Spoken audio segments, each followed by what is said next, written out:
नमस्कार। बहुत बहुत स्वागत है आपका आज के कार्यक्रम में।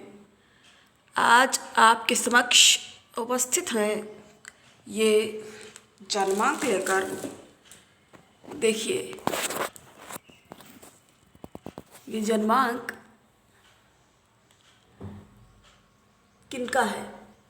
एक फेमस पर्सनालिटी, कोई परिचय के मोहताज नहीं है जो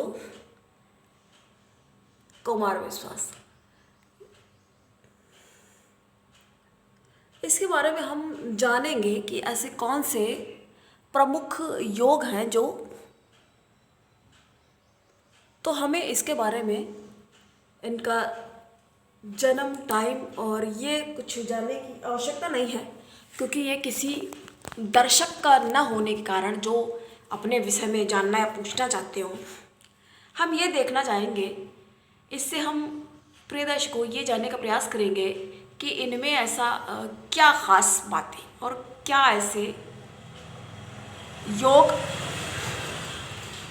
विराजमान है जो कि इतना ऐसी वाणी है उनके पास और इतना फेमस हो सके अपने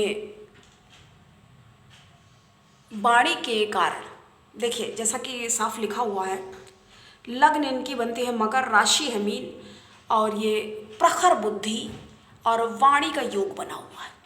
तो ये योग कैसे बना है, देखिए, मकर राशि में ही सूर्य, और जबकि सूर्य जो है तो और मकर है शनि की राशि, शनि की राशि में जबकि सूर्य देव विराजमान है। सूर्य और बुध का योग बना हुआ है मकर में, और ये राहु जो है शुक्र के साथ विराजमान है, शुभ ग्रह के साथ विराजमान है। तो शुभ ग्रह के साथ होने के कारण ये प्रखर बुद्धि, बहुत ही प्रखर बुद्धि बना देती है। क्योंकि देखिए, आपने पूर्व के अगर हमारे वीडियोस देखे हैं तो हमने बताया है, राहु भी बहुत बार गुरु की तरह ही काम करता है। तो गुरु की तरह काम करने का मतलब क्या हुआ, व्यक्ति को बौद्धिक और आध्यात्मिक।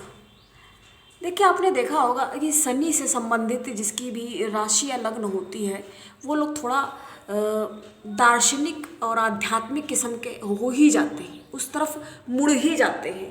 बल्कि यहाँ तक कहा जाता है कि ये एक ऐसा स्थान है, यहाँ पर अगर कहीं शनि विराजमान हो जाए तो उसको मोक्ष का मतलब क्या होता है। मोक्ष का मतलब यही नहीं होता कि इस दुनिया के जीवन मरण के चक्र से ही मुक्त हो जाना। मोक्ष का तात्पर्य ये भी होता है, गृहस्थी में रह करके भी हर चीज़ों को समझ सके और उतना ज़्यादा उसमें लिप्त ना हो। तो शनि इनके लिए देखिए सर्वाधिक योग कारक बन जाते हैं। कैसे? क्योंकि शनि लग्नेश बन गए।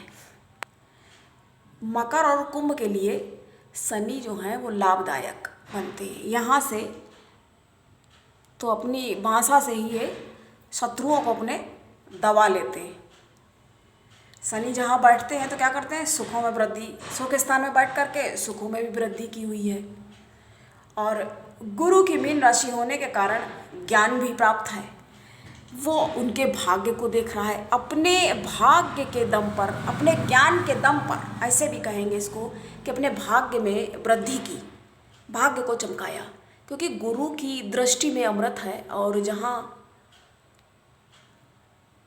जहाँ उनकी दृष्टि पड़ जाए तो ये, माफ करना मैं, गुरु चंद्र की मीन राशि होने के कारण, मीन राशि का स्वामी जो है वो गुरु है। तो गुरु की राशि जब बन गई है तो शनि और गुरु दोनों ही इनके लग्न के और राशि के स्वामी बन चुके हैं। तो क्या है, उनके लिए शुभ फलदायी माने जाते हैं। अब दृष्टि चूंकि चंद्र की है और कौन से घर में है, इस घर में है, भाग्य भाव में है। तो भाग्य के घर में जब चंद्र की दृष्टि है, अपने पुत्र को व्यक्ति देखता है तो कैसे देखता है? चंद्र के पुत्र माने गए हैं बुध, तो अच्छाई करेंगे, लाभदायक स्थितियाँ। और चंद्र मंगली योग जो है, जो कि लक्ष्मी महालक्ष्मी योग इसको माना जाता है, वो उनके पराक्रम में बना हुआ है।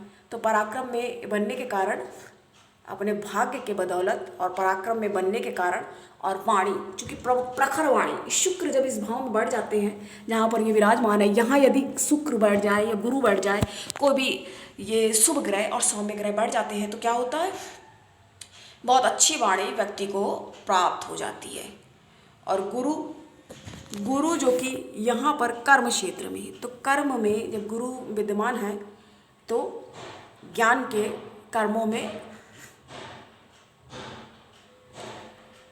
कर्मों से व्यक्ति आगे बढ़ने का फिर प्रयास करता है कार्य क्षेत्र में, और वहाँ से दृष्टि सीधी सीधी कर रहे हैं सुख, तो उससे ज्ञान से सुख।